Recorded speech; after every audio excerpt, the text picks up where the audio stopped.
इश्टानो, आतां हांव तुमचे मुखार शिंपयेंतलीं मोतयां दवरतां. टायरां उत्पन्न करपी जायत्यो कंपनी आसात आनी तांतली एक फामाद कंपनी म्हणल्यार डनलॉप. ह्या डनलॉप टायरां उत्पन्न कशीं जालीं ताचे फाटल्यान एक गणीत आसा. जॉर्ज डनलॉप नांवाचो एकटो तरणाटो आसलो आनी ताणें एक दीस पळयलें रस्त्या वयल्यान एकटी जाणटेली अस्तरी व्हीलचॅराचेर वेता आनी तीं चाकां लोंकडाचीं. ते वेताना खूब आवाज करता आनी मातशे फातरांचे जमनीचेर वेताना ती वयर खाला जाता आनी ते जाणटेले खूब त्रास जाता व्हीलचॅरांतल्यान तसो प्रवास करूंक.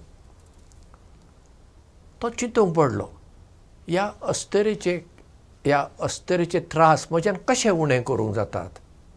बाबडी पळया, व्हीलचॅराचेर तिका वेताना खूब त्रास जातात, ते वयर खाला जाता. त्याच वेळार रबराचो सोद कोणें तरी केलोलो. रबर मार्केटींत आयला मात्र ताणें चिंतलें, पळया तें रबर हाडून कितें करूंक जाता वय. ताणें थोडे रबराचे कुडके हाडले आनी त्या व्हीलचॅराक त्या रोदाक त्या चाकाक ताणें ते बरें घट केले. आतां व्हीलचॅर वापरतना आवाज येना आनी रस्तो जर बरो सपाट ना तितले तिका त्रास जायना.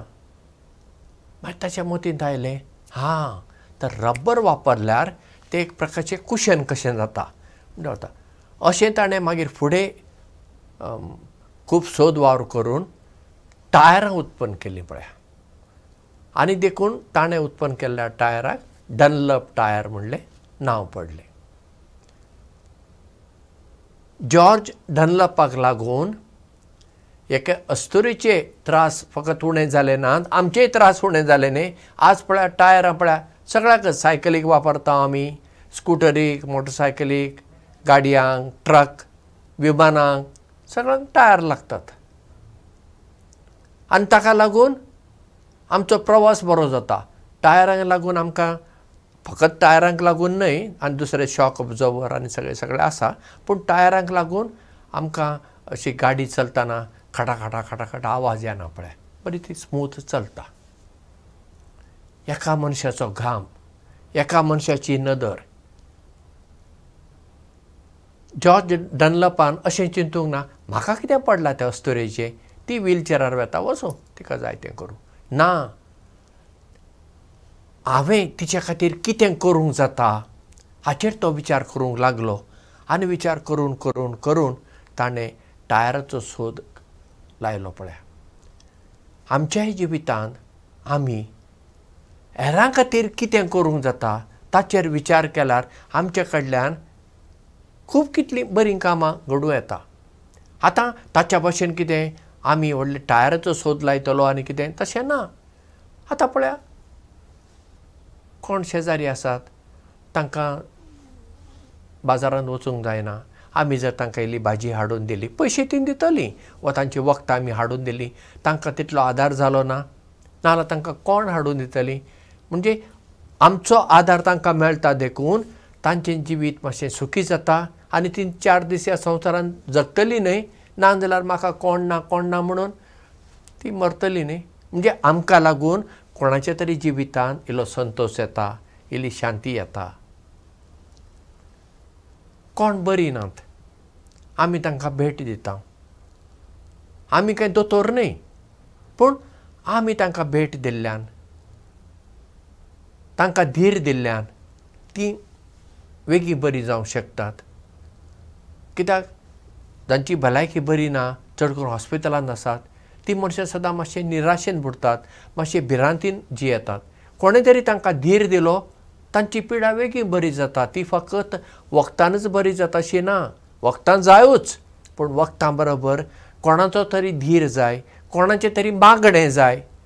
बरी नसल्या वेळार आमी तांचे पासून मागणें करता, कित्याक आमच्या मागण्यांतल्यान देव त्या मनशाक भलायकी दिवंक शकता न्ही, हो आमचो विस्वास. पण आमच्यान दुसऱ्यां खातीर कितल्योश्योच गजाली करूंक जातात. कोण निराशेन बुडल्यान तांकां आशेची 1-2 उतरां सांगलीं, बुजवणेची 2 उतरां सांगलीं, मोगान 2 उतरां सांगलीं.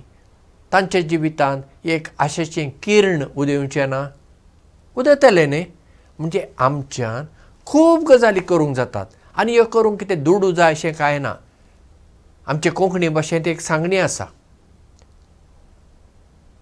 गोड दिवंक तुका तांक ना, गोड गोड उतरां उलय. आतां गोड दिवंक हांवें गोड हाडचें पडलें आनी गोड हाडूंक दुडू जाय आनी म्हज्या लागीं दुडू ना. पूण गोड गोड उतरां उलोवंक, गोड गोड उतरां म्हणजे बरीं उतरां, उमेदीचीं उतरां, सकारात्मक उतरां, हीं उलोवंक कितें दुडू लागता वय.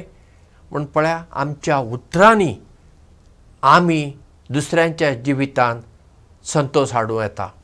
आमच्या करण्यांनी दुसऱ्यांक आदार दिवन आमी तांच्या जिवितांत संतोश हाडूं येता.